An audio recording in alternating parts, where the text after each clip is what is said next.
Emily Parker had answered more than 20,000 emergency calls during her 12 years as a 911 dispatcher in New York. Most voices disappeared from her memory before her shift even ended. That was the only way to survive the job. Some callers screamed. Some begged. Some never spoke again. She had learned that every second mattered, but emotions only slowed you down, until one rainy Thursday night.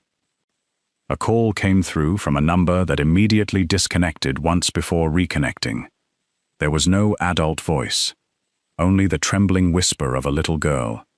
My daddy told me not to make a sound. Emily didn't ask unnecessary questions. She lowered her own voice until it was barely louder than a breath. She counted slowly with the child, asked her to describe the stars painted on the bedroom ceiling, told her to imagine each number was another step away from fear. Then, a gunshot shattered the silence somewhere inside the house. The little girl stopped breathing for a moment. Emily didn't. She kept talking, even when no one answered, even when the line became nothing more than faint static. She refused to disconnect. 4 minutes and 37 seconds later, the call finally ended. By sunrise, every news station in New York reported that the young daughter of the city's most feared Italian mafia boss had survived an attack nobody could explain. Emily believed she had simply done her job, until a convoy of black SUVs blocked the entrance of the 911 dispatch center. A tall man stepped out. His tailored black coat was stained with dried blood. He looked directly at Emily and spoke with a calmness that carried more weight than any threat. "You're the only stranger my daughter still trusts." The entire dispatch center fell silent. Conversations faded. Computer keyboards stopped clicking one by one. Even the supervisors behind the glass office instinctively looked toward the entrance. No one needed an introduction. The convoy of black SUVs parked outside had already announced the visitor long before he stepped through the security doors. Emily Parker slowly removed the headset, resting over her shoulder-length chestnut hair.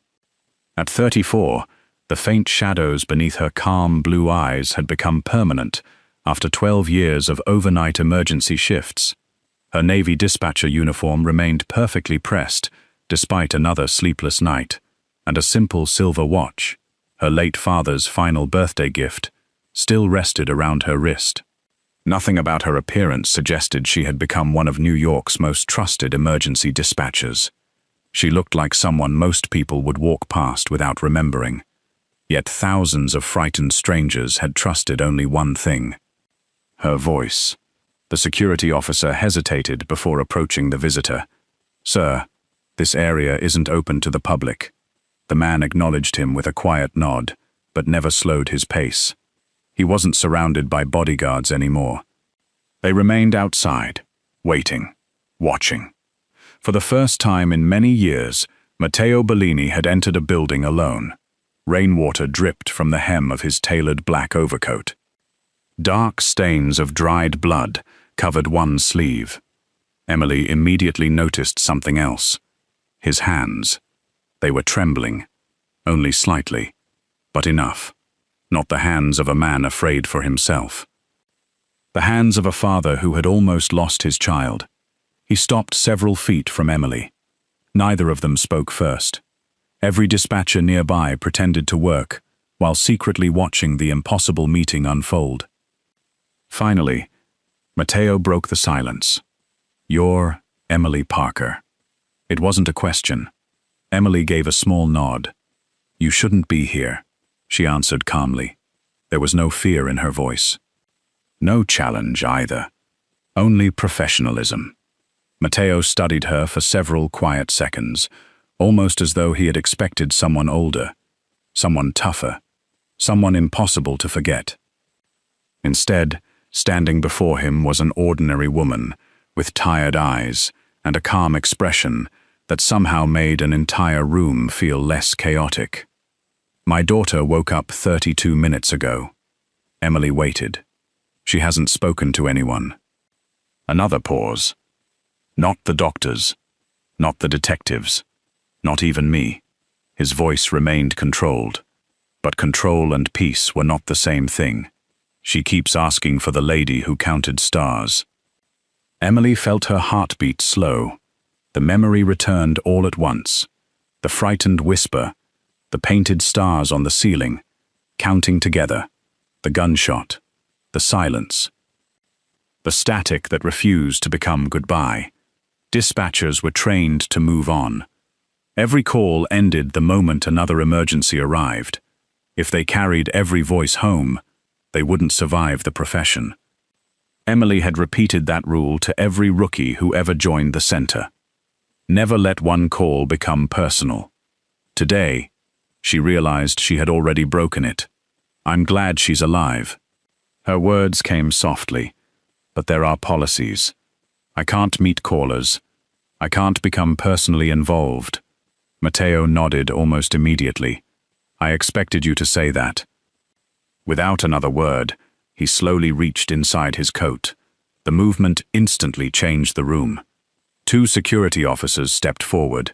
Several dispatchers rose from their chairs. Emily remained still. Matteo carefully removed a single folded sheet of pink construction paper. Not a weapon, not a document, a child's drawing. He placed it gently on the reception counter between them. Blue stars covered the page. A smiling stick figure, wearing a headset, stood beside a little girl holding a teddy bear. Across the top, written in uneven crayon letters, were 6 simple words. Thank you for staying with me. Emily stared at the drawing. The room around her disappeared. For one impossible moment, she could almost hear the little girl's trembling voice again. My daddy told me not to make a sound. She had spoken to that child for less than 5 minutes. Yet somehow, those 5 minutes had become the safest place the little girl could remember. Matteo watched Emily's expression soften. I've spent my entire life protecting my family. His eyes drifted toward the rain-covered entrance. I can hire more guards. I can buy safer houses. I can eliminate every man responsible for last night. He looked back at Emily. But I don't know how to make my daughter sleep again. Silence filled the dispatch center. No one moved. No one interrupted. For the first time since the attack, New York's most feared mafia boss didn't look powerful. He looked helpless. Emily slowly folded the drawing closed. Her fingers lingered on the crayon stars. You don't need me, she said, it almost to convince herself. Matteo gave a tired smile. No, my daughter does. Before Emily could answer, the automatic doors slid open once more. Everyone turned instinctively. Parked beside the final SUV sat a small black sedan belonging to Child Protective Services. A woman stepped out carrying a thick case file. Behind her, barely visible through the tinted window of Matteo's SUV, a little girl hugged a worn stuffed rabbit against her chest. She wasn't watching the bodyguards. She wasn't watching the detectives. She wasn't watching her father. Her wide, frightened eyes searched only one face, Emily's. The little girl slowly lifted one trembling hand toward the glass, not waving, reaching, as though the voice that had carried her through the darkest night had suddenly become real. Emily felt something inside her begin to crack. She had answered more than 20,000 emergency calls. No caller had ever come back looking for her. Until today. Emily didn't realize she was still holding the child's drawing until one of her co-workers quietly touched her elbow.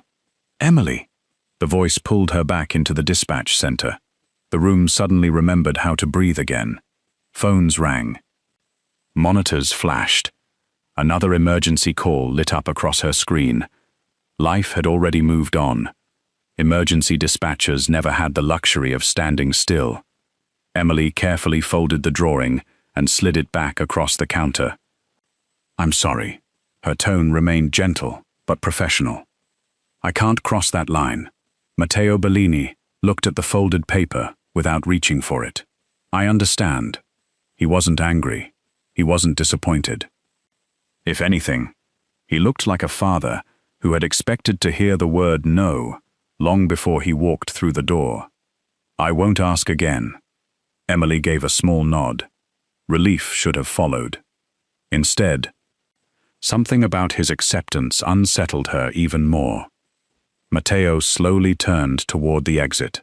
His polished shoes echoed across the marble floor. Halfway to the doors, he stopped. Without looking back, he spoke quietly. "She hasn't slept." No one answered. When she closes her eyes, she hears the gunshot again. The automatic doors opened. Cold rain drifted inside. Then he was gone. For several long seconds, Emily simply stood there. The dispatch floor returned to its normal rhythm. Someone laughed in the break room. A rookie dispatcher apologized for transferring a call to the wrong department. A supervisor reminded everyone to complete incident reports before leaving. Ordinary sounds. Ordinary routines. Exactly the life Emily had protected for 12 years. Yet nothing felt ordinary anymore. She looked down at her hands. They were shaking. Very slightly. She clenched them together before anyone noticed. "You okay?" Marcus, the senior dispatcher at the next station, rolled his chair closer. He had worked beside Emily for almost 8 years. He knew the difference between exhaustion and something deeper. "You've never let a caller get under your skin." Emily forced a faint smile. "I haven't." Marcus raised one eyebrow. "You sure?" She didn't answer. Because she wasn't. Her shift finally ended, just after 8 in the morning. Outside, the rain had stopped. New York was already awake. Taxi horns echoed through the streets. Office workers hurried toward subway entrances with coffee cups in their hands. Joggers crossed intersections without realizing that somewhere, only hours earlier, an entire criminal empire had nearly lost its heir. Emily unlocked her aging silver Honda Civic.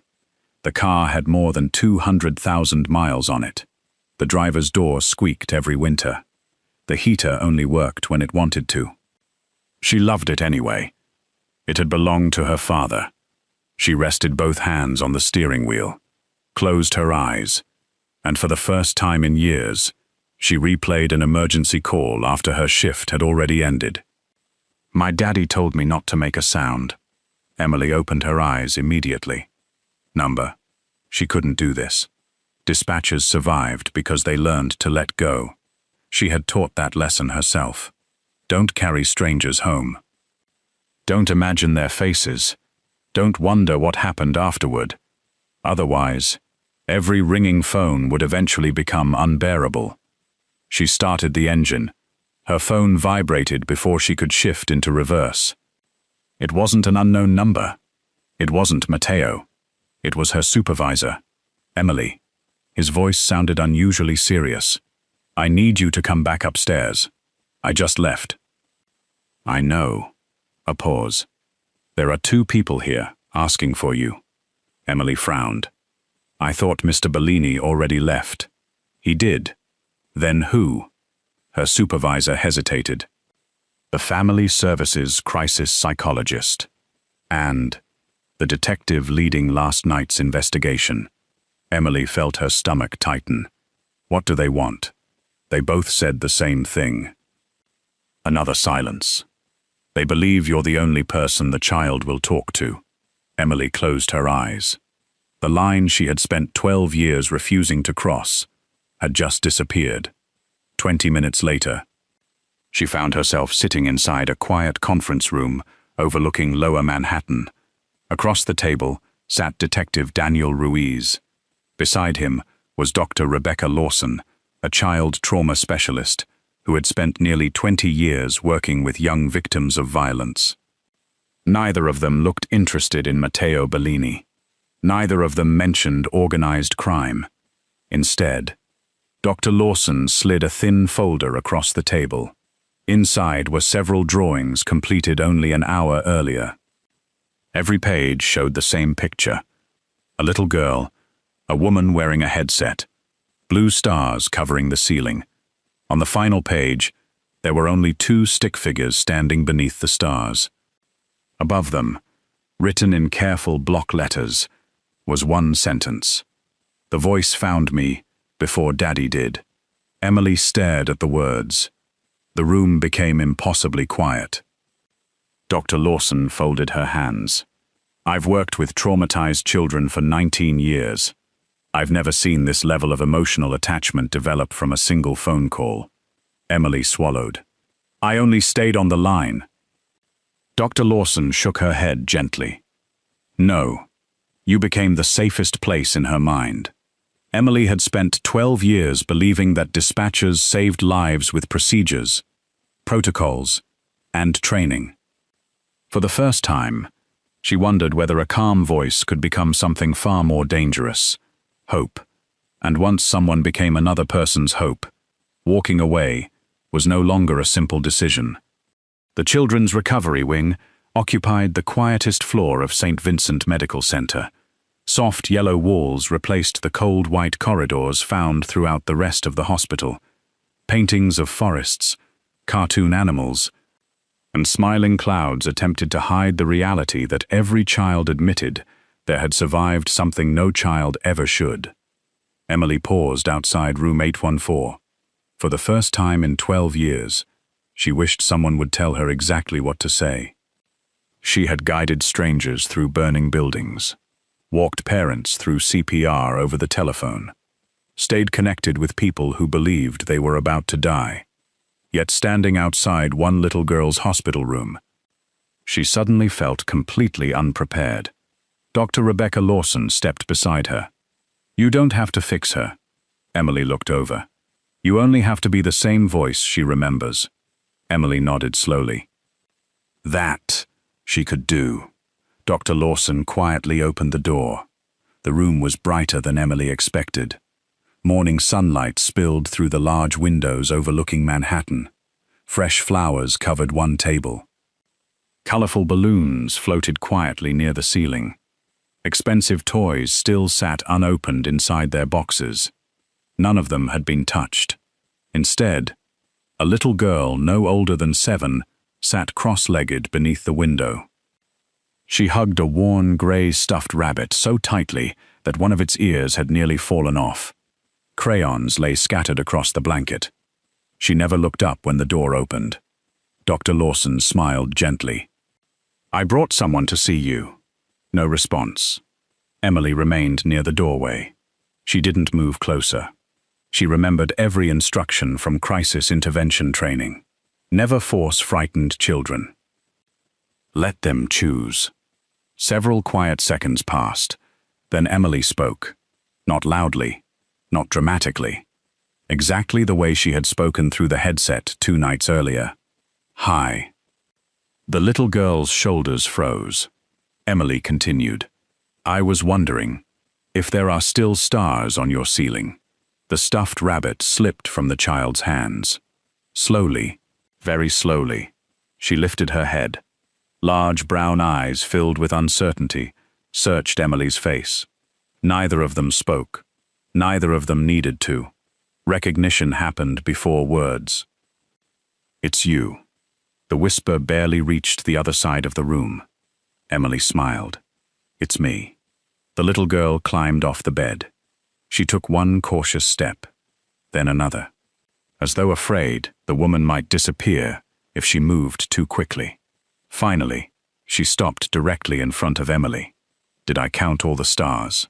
Emily felt tears threaten for the first time since becoming a dispatcher. You counted every single one. The little girl's shoulders relaxed. Only then did she wrap both small arms around Emily's waist. It wasn't the desperate embrace of someone seeking rescue. It was the quiet certainty of a child who had finally found the safest voice in the world. Emily slowly hugged her back. Very gently. Just enough. Behind them, Dr. Lawson discreetly wiped tears from her own eyes. Even Matteo Bellini, standing silently outside the half-open doorway, lowered his head. He had spent millions protecting his daughter. Yet the one thing she needed most had cost nothing. A calm voice. The next hour passed more peacefully than anyone expected. The little girl, whose name Emily finally learned was Sophia, said very little. She preferred drawing. Every picture contained stars. Every picture contained rabbits. Every picture contained Emily wearing a headset. Whenever nurses entered, Sophia fell silent again. Whenever Matteo cautiously stepped inside, she stiffened, not with fear, with sadness. Emily noticed it immediately. Children rarely hid emotions well. Adults did. Children didn't. Something wasn't right. Late that afternoon, Sophia suddenly tugged on Emily's sleeve. "I have to tell you something." Emily knelt beside her. "What is it?" The little girl glanced toward the hallway to make sure no one else was listening. Then she whispered, "The bad man." Emily waited. "Wasn't looking for Daddy." Emily's expression changed. "What do you mean?" Sophia looked down at her rabbit. He kept saying, "Find the little witness." Emily's heartbeat slowed. Witness? That wasn't what the news had reported. Every television station had described the attack as an assassination attempt against Matteo Bellini. Not a search, not a kidnapping, not a witness. Emily carefully kept her face calm. And then what happened? Sophia hesitated. Her fingers tightened around the rabbit. "He saw me hiding." Emily nodded softly. "You don't have to keep talking, if you don't want to." The little girl shook her head. "No."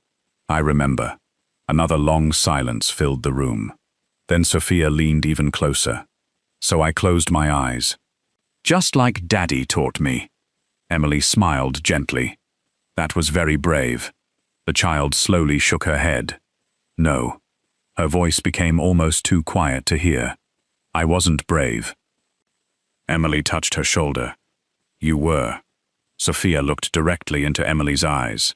Then she spoke the sentence that instantly erased everything Emily thought she knew about the attack. "I knew the bad man." Emily felt every muscle in her body freeze. "He came to my birthday party." The room became perfectly silent.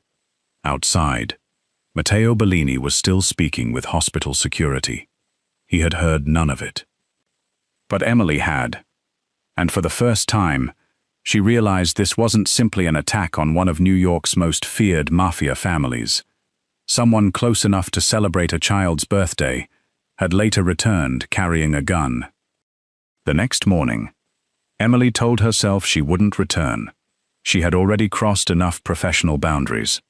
One visit had become two. Two had quietly become three. Every hour she spent inside St. Vincent Medical Center blurred the line between duty and attachment. Dispatchers weren't supposed to become part of a caller's life. Yet every time Emily prepared to leave, Sophia found another reason for her to stay. Sometimes it was another drawing. Sometimes another story about school. Sometimes she simply reached for Emily's hand without saying a word. No one had taught the little girl to trust again. She had simply decided. By the fourth day, the nurses noticed the change. Sophia finally agreed to eat breakfast without persuasion. She smiled for the first time since the attack. She even complained when the hospital served oatmeal instead of pancakes.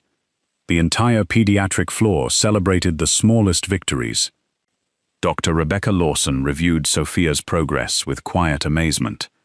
"I've never seen recovery happen this quickly after severe trauma."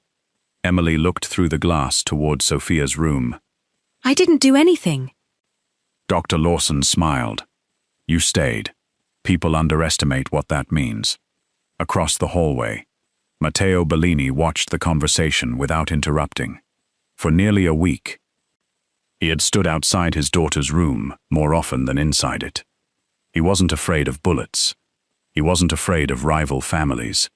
But every time Sophia looked at him, he saw the fear she tried so desperately to hide. The realization haunted him. She had survived because strangers had protected her, not because he had.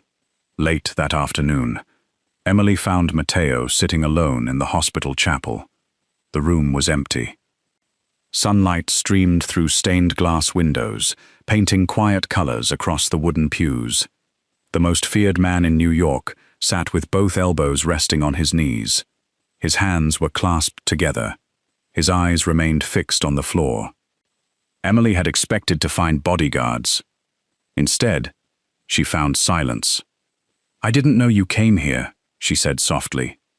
Matteo smiled without looking up. "I didn't either." Emily sat several rows away. Neither of them spoke for almost a minute. The silence felt strangely comfortable. Finally, Matteo broke it. "When Sophia was born, I promised her mother that our daughter would never see the world I built." Emily listened. "I failed." His voice carried no anger, only regret. "My enemies found her anyway." Emily studied him carefully. Every newspaper had described Matteo Bellini as ruthless, cold, untouchable. None had ever described him as tired or guilty. "I don't think children measure parents that way," Emily said quietly. "They only remember who came back." Matteo looked toward her. "You really believe that?" Emily nodded. "My father was a firefighter. He missed birthdays, school plays, Christmas dinners, but every time the alarm rang, he came back." A faint smile crossed her face. "So that's what I remember." For the first time, Matteo laughed. It wasn't loud. It barely lasted 2 seconds, but it surprised them both. The sound reached the hallway. Sophia peeked through the partially open chapel door. She had never heard her father laugh, not since her mother died 3 years earlier. She quietly walked inside. Neither adult noticed until tiny footsteps echoed across the stone floor. "Daddy?" Matteo immediately stood. "You're supposed to be resting." Instead of answering, Sophia looked from her father to Emily, then back again. "You smiled." Matteo blinked. "I did. I missed that." The words were so simple, yet they landed harder than any accusation. For a brief moment, the three of them looked less like strangers, and more like something neither Emily nor Matteo expected. A family. The thought frightened Emily almost immediately. She wasn't part of this world. She couldn't become part of this world. That evening, Emily finally prepared to leave. The hospital parking garage was nearly empty. She unlocked her old silver Honda and reached for the driver's door. "Miss Parker," a voice called from behind. One of Matteo's longtime bodyguards approached. Unlike the others, he wasn't carrying himself with military confidence. He looked nervous. He glanced around before speaking again. "Mr. Bellini doesn't know I'm here." Emily frowned. "What is it?" The man hesitated. Then he handed her a small sealed envelope. "I think you should have this." Emily looked at the plain white paper. "There isn't a name. There wasn't supposed to be." She looked back up. "What is it?" The bodyguard swallowed. "It was found in Miss Sophia's bedroom after the attack." Emily's expression tightened. "Why give it to me?" "Because Mr. Bellini never saw it. He ordered every piece of evidence turned over to the police."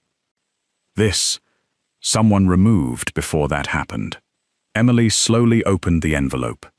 Inside, there was only a single photograph. It showed Sophia's 8th birthday party 6 months earlier. Children laughed around a garden table.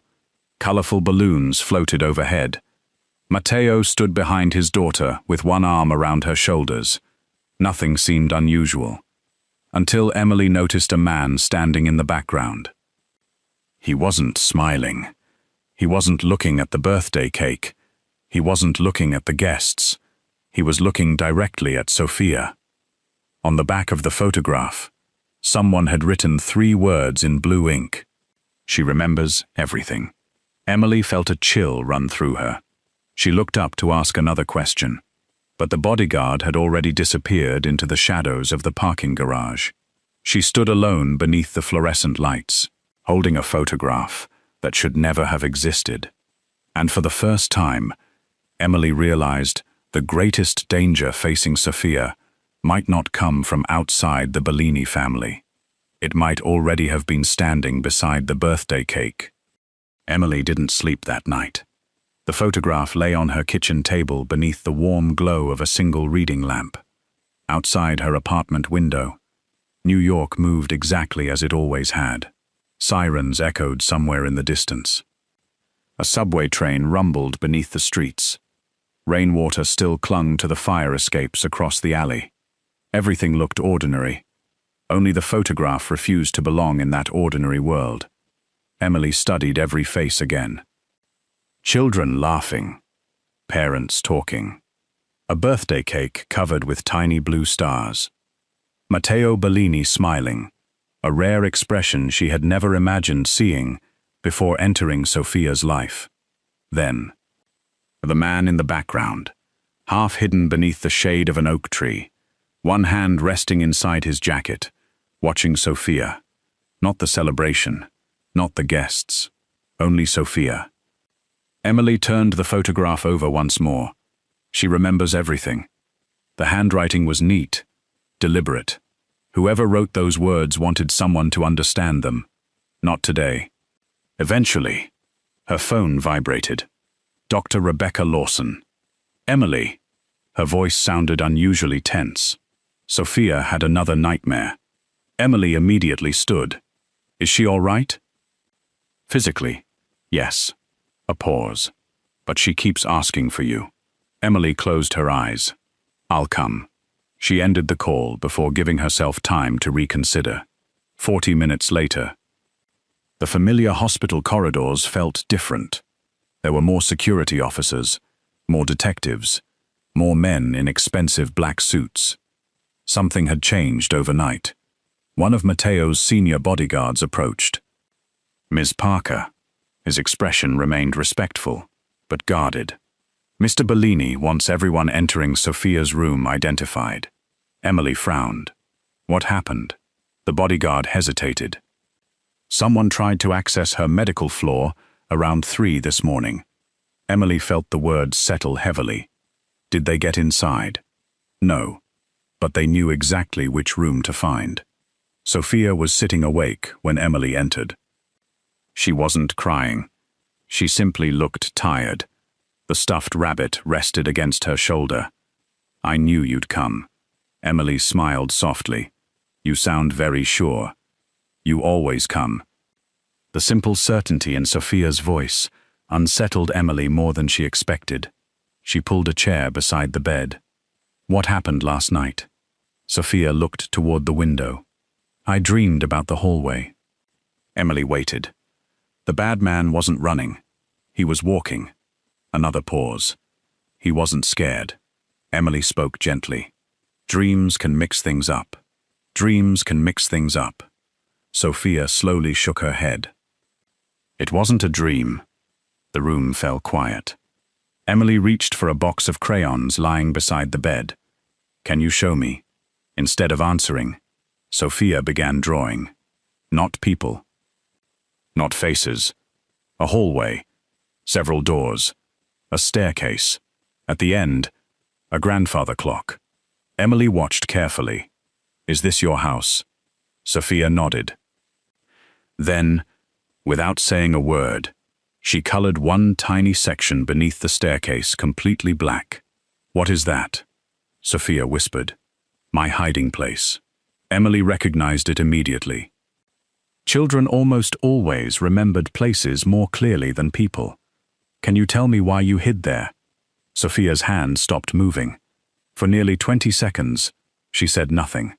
Finally, she whispered, because Uncle Victor told me to. Emily blinked. Uncle Victor? My daddy says he isn't really my uncle. He just works with us. Emily kept her voice steady. What happened then? Sophia stared at the drawing. He said, Don't come out until I find you. Emily nodded slowly. And did he come back? Sophia looked up. Tears filled her eyes. No. Later that afternoon, Emily found Matteo standing alone outside the intensive care elevators. She hesitated, then handed him the drawing. He studied it silently. The color drained from his face the moment he read the words beneath the staircase. Uncle Victor. His fingers tightened around the paper. Where did she hear that name? She told me. Mateo closed his eyes. For several long seconds, he didn't move. When he finally spoke, his voice was barely above a whisper. Victor Romano has worked beside me for 22 years. Emily felt a chill. He carried Sophia the day she was born. He buried my wife. He knows every house, every safe room, every guard. He looked at the drawing again, then quietly folded it. I would have trusted him with my own life. Emily searched his face. You still might be able to. Mateo slowly shook his head. If Sophia remembered his name, then Victor already knows she remembers. That evening, Mateo doubled the security around the hospital. Every entrance, every elevator, every stairwell. No one entered without authorization. It should have been enough. It wasn't. Just after sunset, a nurse rushed from Sophia's room. Doctor. People ran. Monitors began sounding inside the room. Emily's heart nearly stopped as she pushed through the gathering staff. Sophia sat upright in bed, terrified, pointing toward the window. She couldn't speak. She simply kept pointing. Everyone turned. Outside, 30 floors above Manhattan, someone had written 3 words across the hospital window using bright red paint. She still remembers. The message faced inward. Someone hadn't wanted the city to read it. Someone had wanted only Sophia to see it. And whoever left it had managed to reach the one room in New York, protected by both the police and the Bellini family. The words on the hospital window were gone before sunrise. Maintenance crews scrubbed away the red paint. Police photographed every inch of the glass. Security cameras were reviewed frame by frame. No one saw anyone approach the 30th floor. No rope, no suspended platform, no maintenance lift. It was as though the message had appeared on the glass by itself. The only person who refused to look away from the empty window was Matteo Bellini.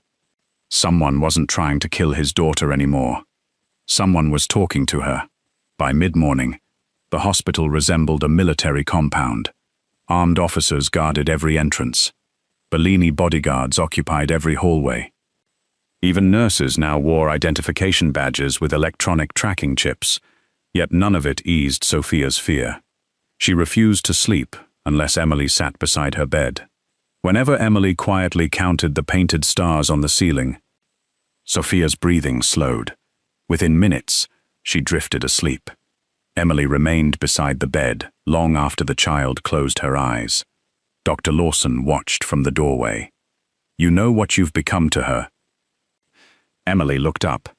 No. The sound she associates with safety. Emily lowered her eyes toward the sleeping child. I don't know if that's something I deserve. Dr. Lawson smiled gently.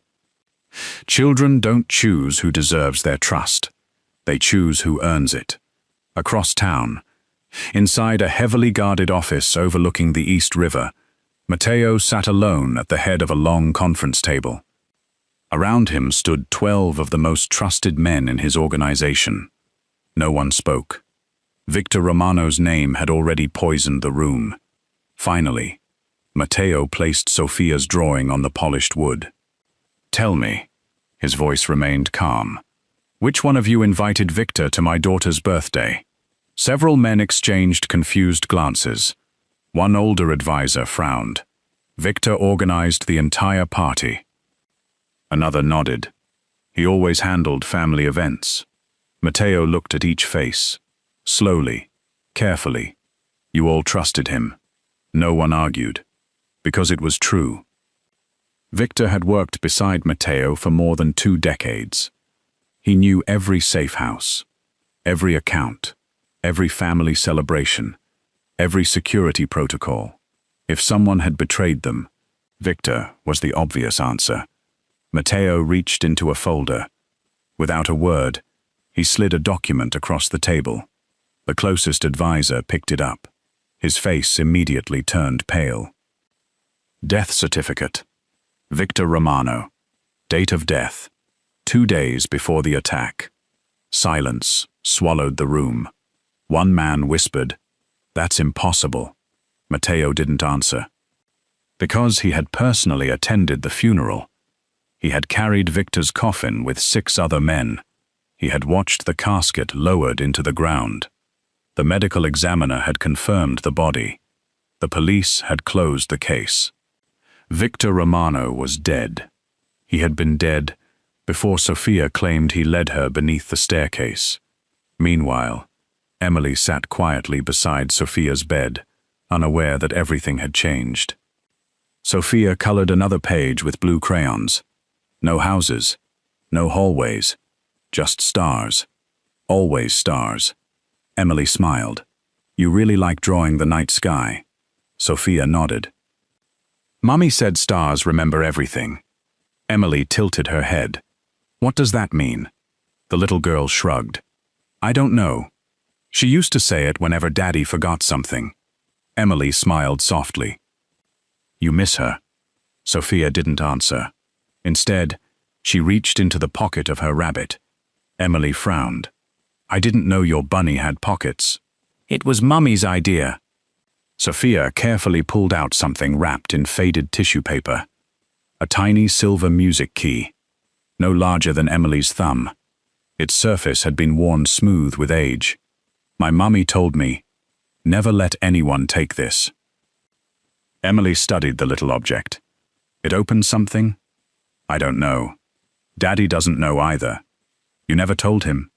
Sophia shook her head. "Mummy said, only give it to the lady with the calm voice." Emily froze. The room seemed to lose all sound. "She said that?" Sophia nodded. "She said, one day a woman you've never met will help you count the stars." Emily stared at the child. Every instinct told her this couldn't be real. How could a woman who died 3 years earlier describe someone she had never met? Sophia gently placed the tiny silver key into Emily's hand. "It's yours now."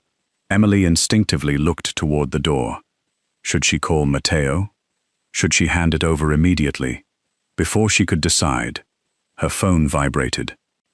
A message from Detective Daniel Ruiz. "Do not tell Bellini about the key." Emily's heartbeat quickened. Another message arrived before she could react. "Someone inside his organization is monitoring every conversation." Emily slowly looked up from the screen. Across the hallway, one of Matteo's bodyguards appeared to be watching the room. Not Sophia, not the doctors. Her, for the first time. Emily realized she might not know who she could trust anymore. She quietly closed her fingers around the silver key. Outside the hospital window, ice storm clouds rolled across the New York skyline.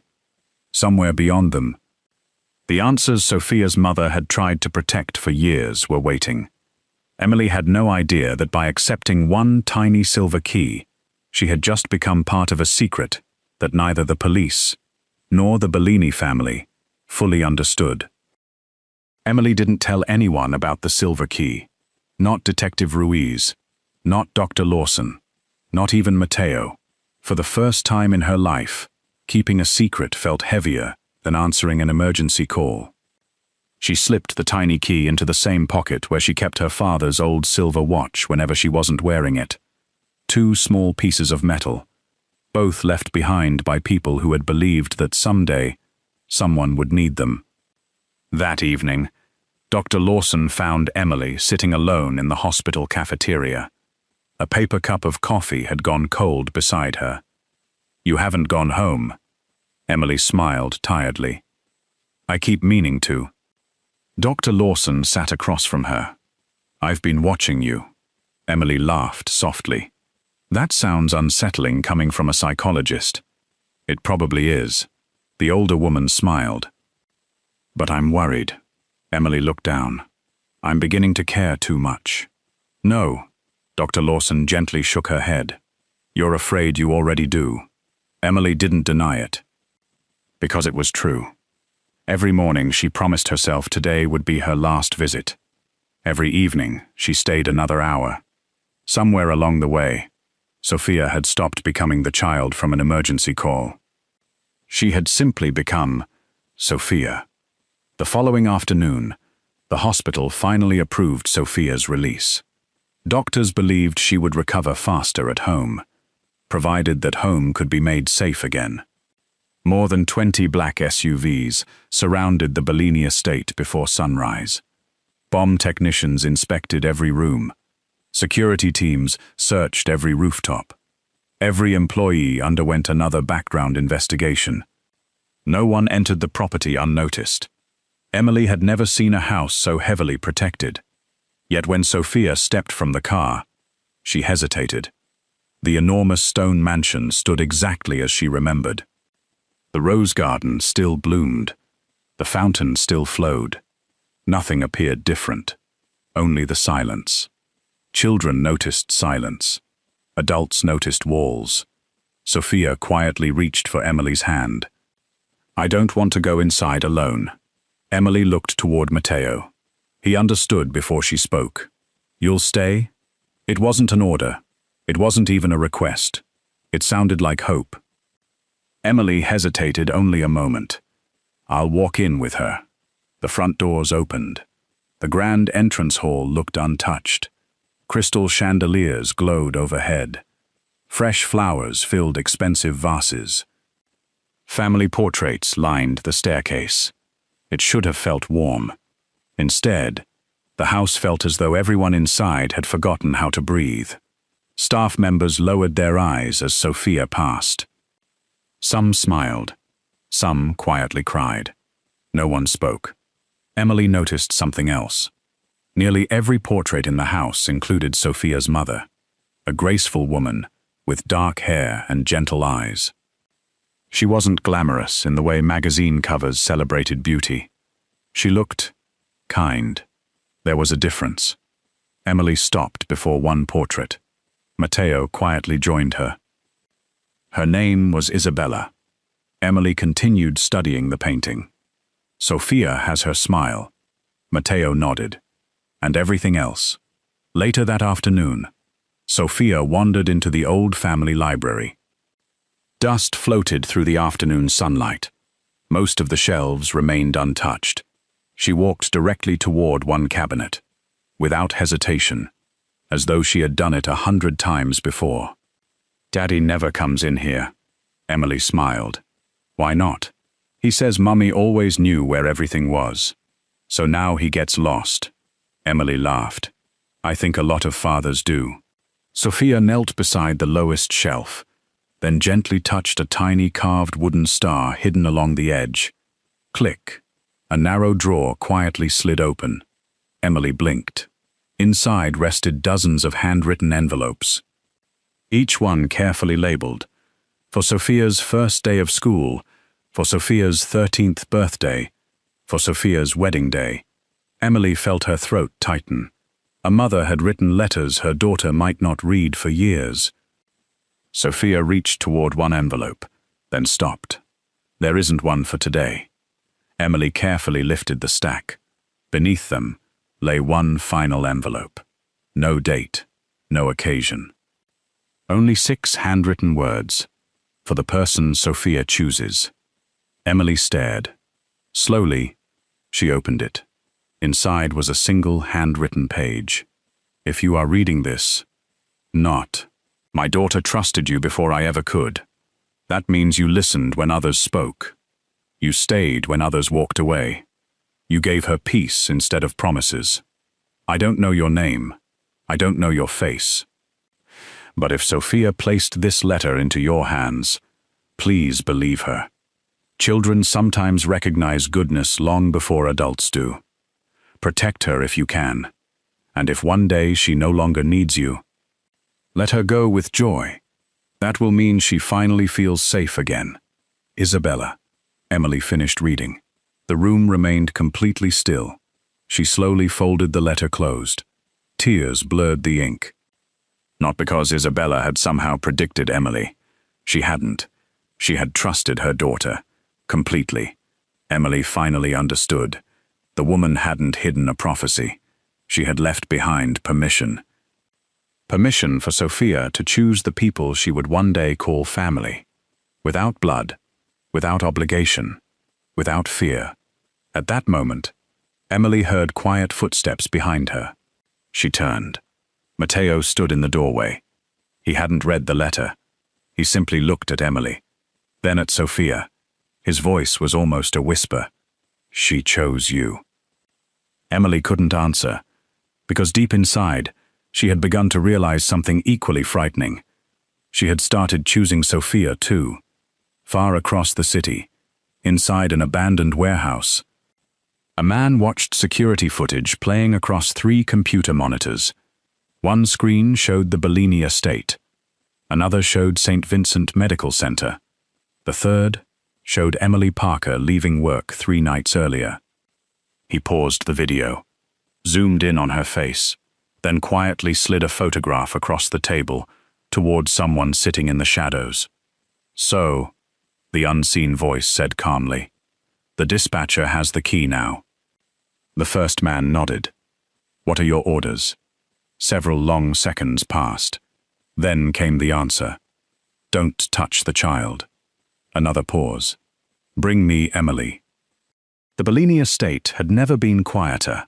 For years, the mansion had echoed with meetings, guarded conversations, and the constant movement of men whose lives revolved around power. Now, the hallways felt almost unfamiliar. Most of the security teams had been moved outside. The heavy wooden doors to Matteo's private office remained closed all morning. No one was allowed inside, not even his oldest advisors. Emily noticed the change the moment she arrived. Something had shifted, not in the house. In Matteo, she found him standing alone beside the large window overlooking the gardens. His black suit was as immaculate as always. His posture remained straight, but his shoulders carried a weariness that hadn't been there a week earlier. "You wanted to see me?" Matteo nodded without turning. "Come in." Emily stepped inside. The office was lined with shelves of leather-bound books, framed family photographs, and awards from business foundations that publicly knew him only as a successful investor. On the massive oak desk rested a single object. A faded photograph of Isabella holding a newborn Sophia. Emily recognized it immediately. "You miss her?" Matteo smiled faintly. "I spent years convincing myself I missed my wife." He paused. "I finally realized. I missed the man I was whenever she was beside me." Emily remained silent. Some confessions deserved space. Matteo slowly picked up the photograph. "Isabella used to ask me one question." He looked toward the garden. "Every birthday, every Christmas, every anniversary." Emily waited. When will enough finally be enough? He laughed quietly. I always answered, "Just one more year." His smile disappeared.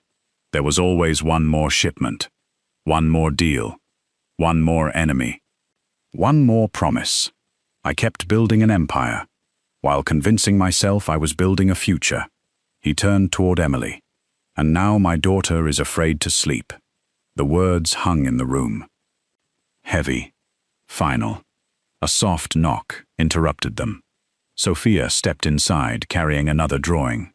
She no longer hesitated around her father. That alone felt like a miracle. "Daddy." Matteo knelt beside her. "What is it?" She handed him the paper. 3 people stood beneath a sky filled with blue stars. One tall, one small, one wearing a headset.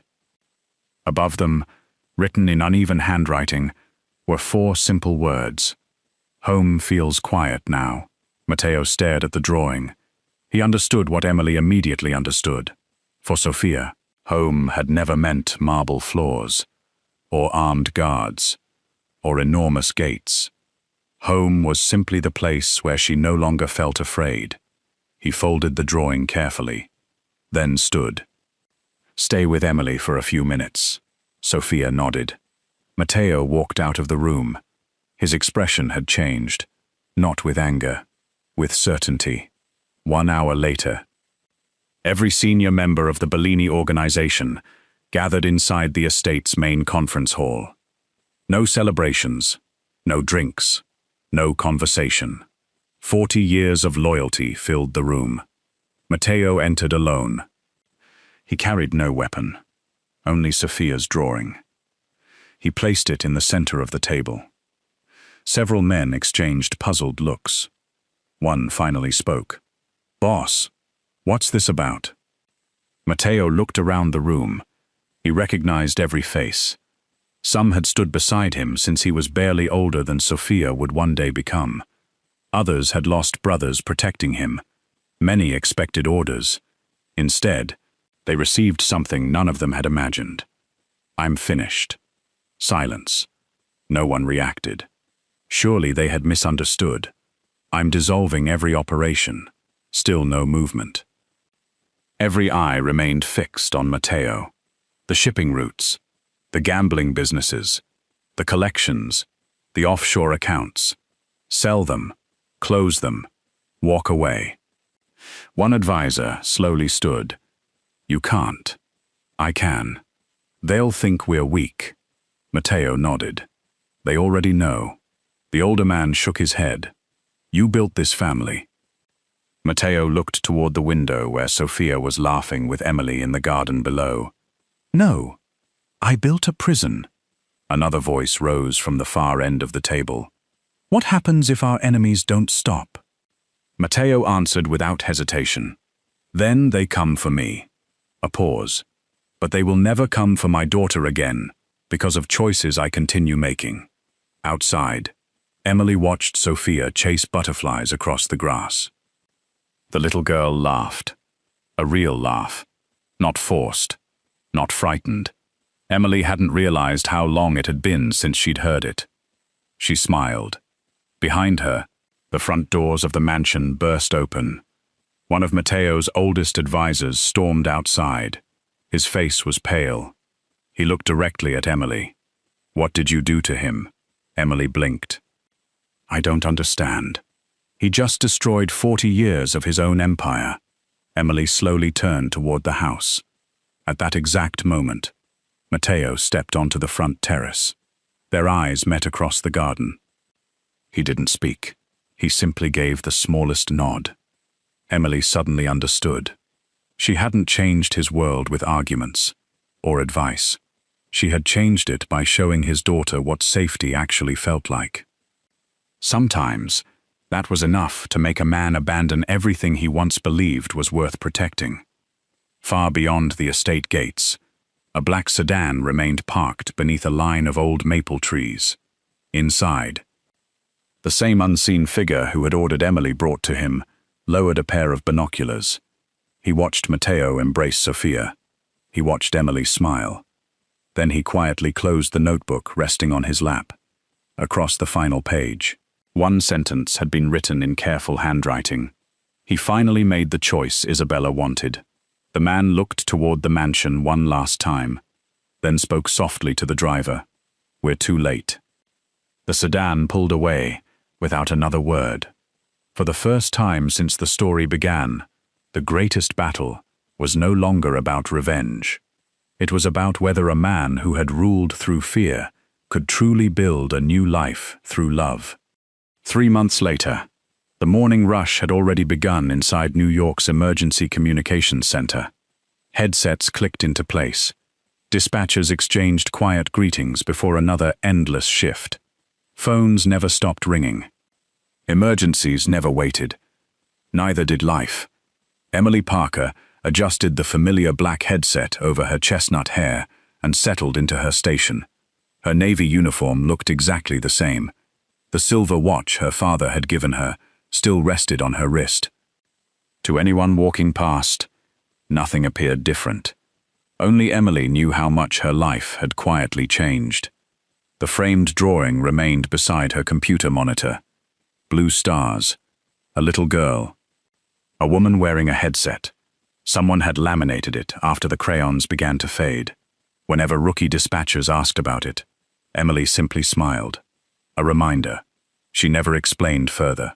Some stories didn't belong in training manuals. 911, what's your emergency? Her voice remained calm, steady, exactly as it had been on thousands of calls before. An elderly man had fallen inside his apartment. Emily immediately guided his frightened wife through the first steps of helping him while paramedics raced across Manhattan. Her breathing never changed. Neither did her tone. The same calm voice. The same patience. The same quiet strength. Somewhere in the city, another stranger began believing everything might be all right.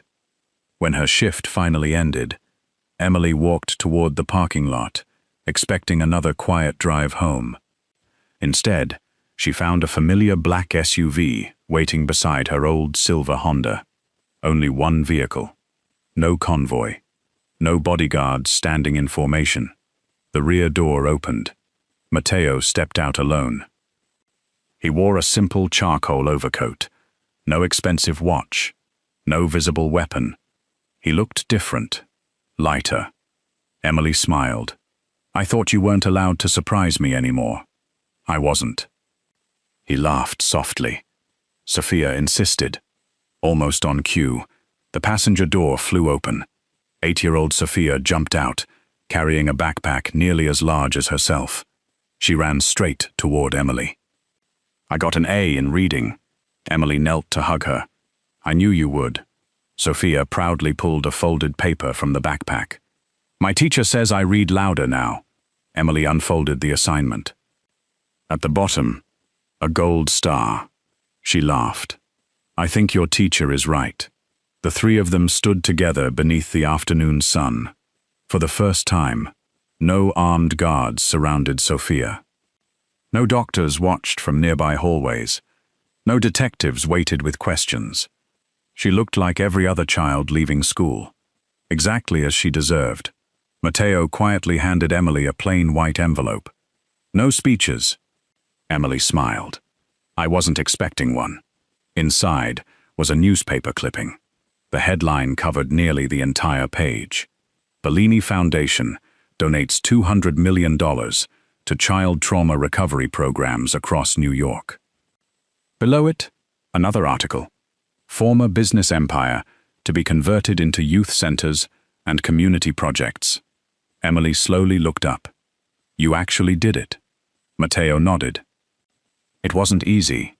I didn't expect it to be. He glanced toward Sophia, chasing pigeons across the sidewalk. It turns out, building something good is much harder than building something people fear. Emily folded the newspaper carefully. Your wife would be proud. Matteo didn't answer immediately. When he finally spoke, his voice carried the quiet peace of someone who had spent months learning to forgive himself. I hope one day my daughter will be. A school bell echoed from across the street. Sophia came running back.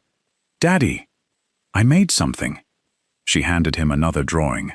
This time, there were no frightened children, no hospital rooms, no stars covering dark ceilings. Instead, 3 people stood beneath a bright blue sky, one tall, one small, one wearing a headset. Above them, written in careful handwriting she had practiced for weeks, were 5 simple words. Now I sleep without counting. Matteo closed his eyes. For a long moment. He couldn't speak. The little girl who once needed someone to count imaginary stars through the darkest night no longer needed them. She had found something stronger than courage. She had found peace. Months passed. Winter became spring. Spring quietly became summer. The Bellini estate gradually transformed. The outer security walls disappeared. Children's laughter replaced the sound of engines. The gardens opened every Saturday for neighborhood charity events. Most visitors never recognized the man handing out ice cream beside the fountain. They simply saw a father chasing his daughter across the grass. That was enough. One quiet evening, Emily received an envelope without a return address. Inside, she found only one photograph. It showed Sophia on her first day back at school. standing proudly beside her father, both of them smiling. On the back, written in Sophia's careful handwriting, were the final words Emily would ever need. "Thank you for answering my call." Emily smiled through tears. She placed the photograph beside the drawing of blue stars, two ordinary pieces of paper. Together, they reminded her why she had answered more than 20,000 emergency calls. Not because every life could be saved, not because every ending was happy, but because sometimes a calm voice, spoken into the darkness, could become the beginning of an entirely different future. And somewhere in New York, another telephone began to ring. Emily adjusted her headset, smiled, then answered exactly as she always had. 911. "This is Emily. I'm here."